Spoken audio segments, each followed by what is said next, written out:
Here is an ordinary wood pencil. Or is it? Let's find out.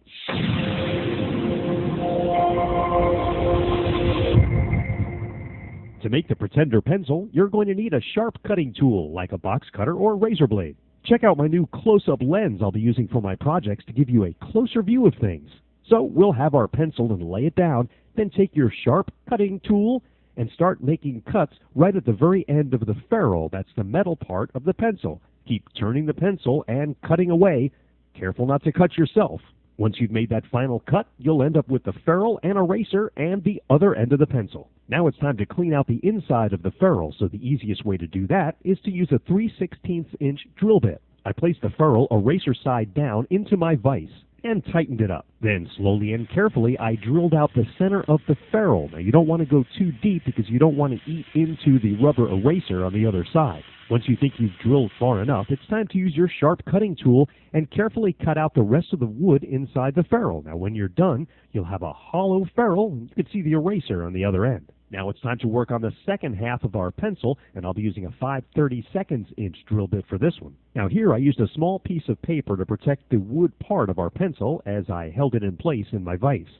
Now this part is crucial. Using a square tool, you want to make sure the pencil is perfectly straight in the vise, and then tighten it up. I'll be using a drill and my portable drill guide to drill down through the center of our pencil. Again, slowly and carefully, I'll drill down about 2 inches into the pencil.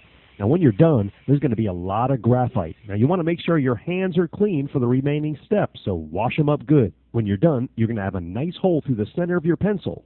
But you're going to need to clean out the inside, so using some cotton swabs, I peeled some cotton away to make it fit, and then clean the inside of the pencil out. And you may have to do this a few times to get it completely clean. For this last step, I'm going to be using some fishing line, but you could probably use dental floss. The fishing line's a little bit better because it's stiffer. I cut a piece twice as long as the depth of the hole in the pencil, and then folded it in half. Now it's time for the magic ingredient, a drop of hot glue. Then take the fishing line with the open ends and place it down in the hot glue and hold it until it hardens. Now it's time for a small piece of paper where you'll place your secret note or answer to the meaning of life. We're going to roll that up as tight as we can, and then the very last flap we'll place inside of our fishing line loop.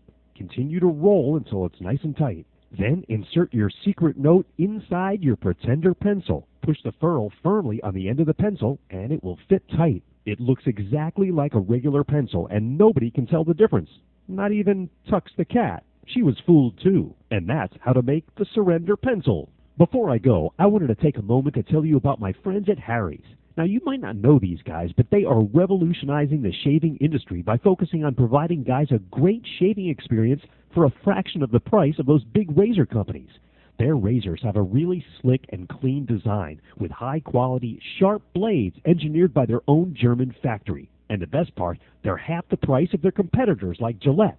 Now, I tried them, and they are great. You order them online, and they're shipped to your door. Harry's is offering my fans $5 off your first purchase. So support my show and head over to harrys.com and check out their awesome shaving experience.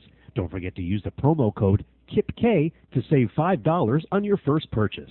Thanks, and we'll see you next time.